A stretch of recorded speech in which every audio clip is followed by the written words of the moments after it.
Welcome to this explainer. If you've ever stopped to wonder how your phone or your laptop can instantly sift through literally millions of pieces of data in the blink of an eye, well, you're in exactly the right place. Today, we're diving deep into the elegant, kind of invisible logic behind computer search algorithms. But hey, before we actually look at the code, we've got to ask this fundamental question. How do computers actually find what you're looking for in a massive sea of data? Think about it. Every single time you run a Google search, look up a friend's number, or find that one specific scene in a movie, a computer is hunting down a tiny sequence of ones and zeros. But how on earth does it know exactly where to look without getting hopelessly lost? All right, so here's our roadmap for today. We're going to cover the art of searching, break down linear search, then unpack binary search, put the two head-to-head, and wrap things up with some code and interview prep. Let's get into it. Section 1, the art of searching, grasping the fundamental problem.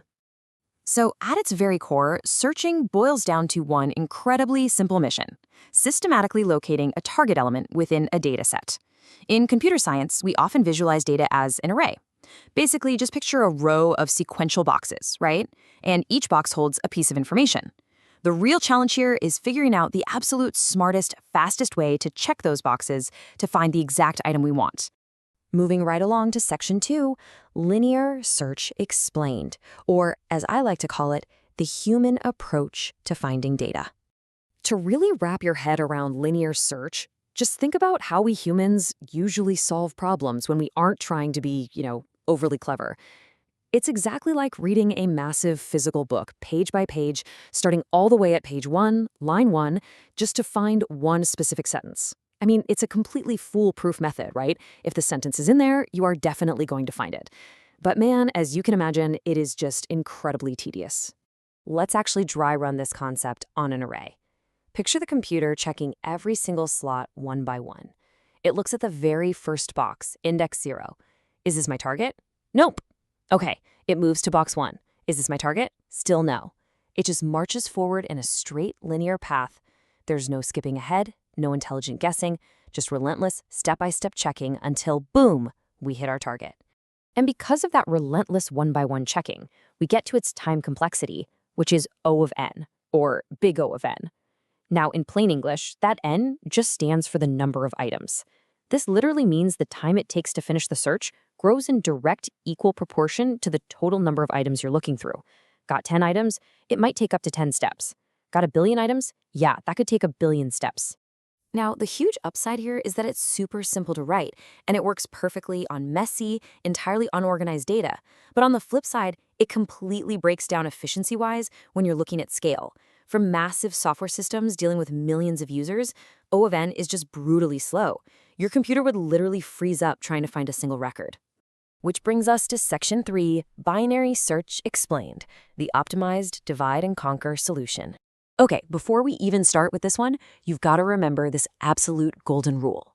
Binary search only works if your data is perfectly sorted beforehand. Alphabetical, chronological, smallest to largest, honestly, it doesn't matter, as long as there is a strict order. If you toss binary search a jumbled, unsorted mess of an array, it'll just completely fail. But if you sort the data first, you unlock something incredibly powerful. Think about a physical dictionary again. If you're looking for the word mango, you wouldn't start at A and read every single word, right? No way. You'd crack the dictionary open straight to the middle. Let's say you land on mushroom.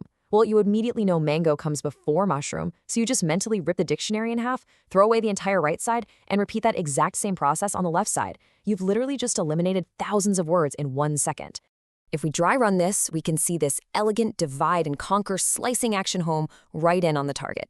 We jump straight to the middle box of our array. If our target is smaller than whatever's in that middle box, we know for a fact it absolutely cannot be in the right half of the array, because remember, it's sorted. So we completely discard the right half. Then we find the new middle of our remaining left half and do it all over again, having, until we lock right onto our target.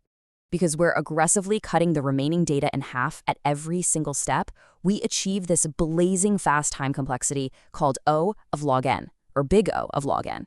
And hey, don't let the math term intimidate you. In computer science, log n basically just tells you how many times you can cut a number in half before you get down to 1. Let me put that into perspective. If you have 1,000 items, linear search takes 1,000 steps. Binary search, about 10 steps. A million items, binary search takes just 20 steps. It is practically magic. All right, Section 4, comparing the algorithms. Let's put them head to head. Think about the massive difference in the sheer number of operations required as your data grows. Linear search literally groans under the weight of a massive dataset, having to do millions of operations. Meanwhile, binary search just calmly finds the exact same data in a fraction of a millisecond. Seeing those operational differences laid out really drives home why software engineers obsess so much over time complexity. So the real takeaway here is knowing exactly when to deploy each of these in the real world. Stick to linear search for small, messy data, but always upgrade to binary search for massive, sorted datasets. Like, if you only have 10 items, sorting them just so you can use binary search actually takes more time than doing a quick linear search. But the absolute second your dataset scales up into the thousands or millions, binary search becomes 100% mandatory if you want your software to run smoothly. Section 5, Code and Interview Prep. Time to translate this theory into practice. Let's talk about the core Java code for linear search. You basically just use a super simple for-loop structure to sequentially scan the array. If you read it out loud, it's almost exactly like plain English. For every index, starting from 0 all the way to the end of the array, if the item at this index equals our target, return the index. Simple as that. It's a tight, highly readable loop that perfectly mimics our book reading analogy from earlier. Now contrast that with the Java code for binary search. Here, you actually have to introduce low, high, and mid variables so we can dynamically pull off that halving logic. We set a pointer at the very start, which is the low, and one at the very end, which is the high. While the low is less than or equal to the high, we calculate that midpoint. Depending on if our target is greater or smaller than that midpoint, we shift either our low pointer up or our high pointer down. It creates this beautiful dynamic window that continuously shrinks right around our target.